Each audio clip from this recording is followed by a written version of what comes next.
Welcome to this explainer. Today, we're taking abstract data science concepts and translating them into practical infrastructure reality.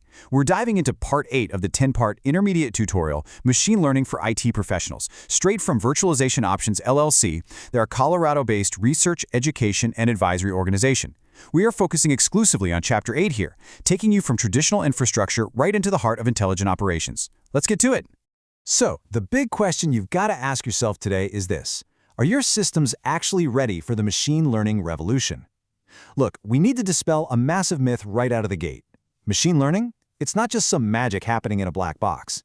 It is a completely new type of workload, and it relies heavily on you, the infrastructure expert, to actually keep it functioning in a production environment. We're going to build your knowledge systematically with this roadmap. We'll hit the shift you cannot ignore, algorithms every IT pro needs to know, preprocessing because garbage in always means garbage out, feature engineering at scale, and finally, model training and operations. Section 1. The shift you cannot ignore. Let's look at the paradigm shift that is completely transforming modern IT right now. Think about traditional IT. We're used to explicit, hard-coded rules, right? You write a script and it executes a command. Boom. But data-driven machine learning systems operate on a totally different wavelength. They actually learn from patterns in the data itself to detect anomalies, predict failures, and automate decisions at a massively autonomous scale. We are literally moving from a world of if this, then that, to systems that adapt dynamically based on the information flowing through them. Now, here is the absolute crucial point. Your role isn't being replaced, it's evolving. Machine learning is already running under the hood of your spam filters, your intrusion detection systems, and your AOOps platforms. You are the deployment, infrastructure, and reliability layer. Think about it. A brilliantly coded ML model is completely useless if it can't run reliably in production. That makes your job more critical than ever before. Moving into Section 2, algorithms every IT pro needs. Let's quickly break down the foundational models powering these intelligent systems. Okay, you really need to understand these three main types of learning. First up, supervised learning. This trains on labeled data to predict outcomes. Think of using it for log classification, where you actually know what a good or bad log looks like. Second is unsupervised learning. This finds hidden patterns without any labels at all, ideal for network traffic clustering, where you just want the system to flag anything that looks weird. And finally, reinforcement learning, which learns via reward and penalty loops. That's the engine powering adaptive resource allocation and self-healing systems. Within those learning types, you're going to encounter a few heavy hitters: decision trees, random forests, support vector machines or SVMs, and neural networks. Now, the key takeaway here is that each of these comes with its own distinct trade-offs when it comes to compute requirements and interpretability. For instance, a decision tree might be super easy to understand and totally light on compute, whereas a massive neural network, that's a black box that will absolutely chew through your GPU resources, and you're the one who has to manage those infrastructure trade-offs. All right, Section 3, preprocessing. Algorithms are completely useless without clean data. Garbage in, garbage out.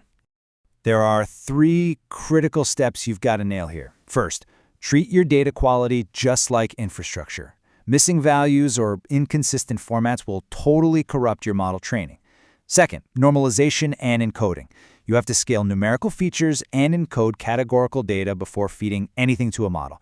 And third, you absolutely must create strict data splits. Here's the golden rule for those splits: 70, 15, 15. That means 70% of your data is used for training the model, 15% for validation and tuning, and that final 15% is kept completely locked away for final evaluation. You've got to make sure your test data never touches your training data. If it does, you run into something called data leakage. And trust me, data leakage is the silent killer of model accuracy.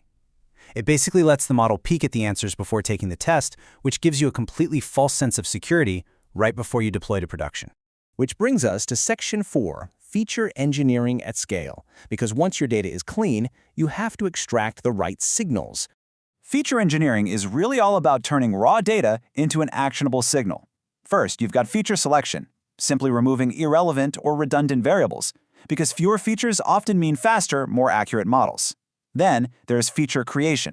This is where you derive new variables from raw data, like taking a raw log timestamp and turning it into a request per second metric to expose patterns the model wouldn't see otherwise.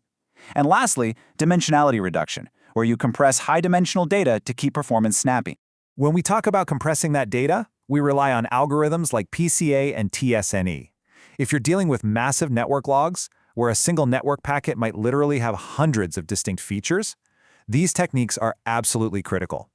They compress all that high-dimensional data down into something manageable, while still preserving the core mathematical variance. This is exactly what lets you maintain rapid performance at scale without completely overloading your compute clusters. Finally, Section 5, Model Training and Operations. Let's look at what actually happens under the hood when we hit production.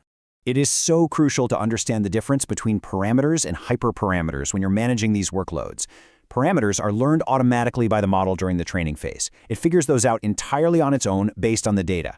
Hyperparameters, on the other hand, are the manual tuning knobs set by you. Things like the learning rate, the tree depth, or the number of epochs. You control how that model learns. As you operate these models, you've got to keep a close eye out for two major pitfalls. First is overfitting.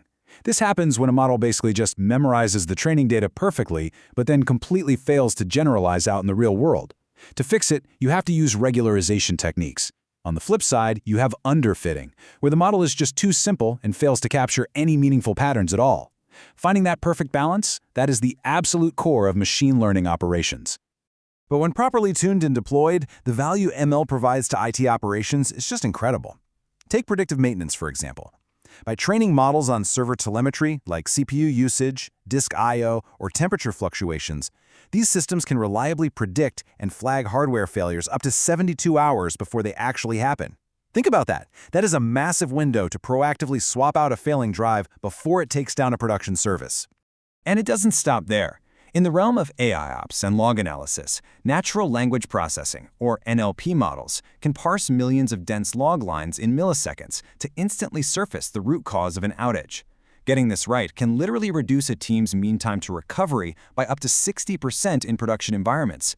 That's not just some minor tweak. That is a fundamental transformation of how your IT operates. But all of this power comes with a strict operational requirement. I want to leave you with a final, provocative thought straight from the Virtualization Options curriculum. A model deployed without monitoring is a model you've already lost control of. So are you prepared to take full control of your machine learning infrastructure today? Make sure your monitoring pipelines are just as intelligent as the models they oversee. Thanks for joining this explainer.